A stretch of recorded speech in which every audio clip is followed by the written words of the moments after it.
நாம் இன்னைக்கு ரவையை வச்சு ரொம்ப சாஃப்டான பஞ்சு போல் பன் தோசை தான் பண்ண போகிறோம்.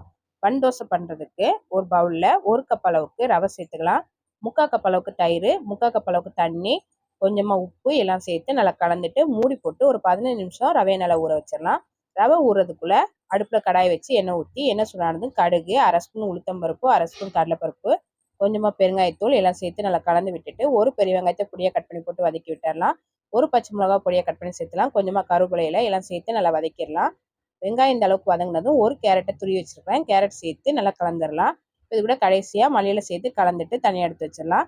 15 நிமிஷம் ரவை நல்லா ஊறினதுக்கு அப்புறமா மிக்ஸி ஜாரில் போட்டு நைஸாக அரைச்சி வேற ஒரு பவுலில் மாற்றி வச்சிடலாம். வதக்கி வச்ச கேரட் வெங்காயம் எல்லாத்தையும் சேர்த்து நல்லா கலந்து விட்டுடலாம்.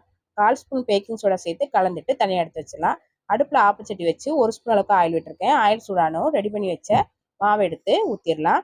மூடி போட்டு ஒரு சைடு நல்லா வேக வச்சிடலாம். ஒரு சைடு நல்லா வெந்ததுக்கு அப்புறமா திருப்பி போட்டுடலாம். 2 சைடும் நல்லா வெந்ததுக்கு அப்புறமா எடுத்துடலாம். ரொம்ப டேஸ்டான நல்ல பஞ்சு போல சாஃப்டான பன் தோசை ரெடி. இந்த மாதிரி செஞ்சு சாப்பிடுங்க, ரொம்ப நல்லா இருக்கும். ட்ரை பண்ணி பாருங்க.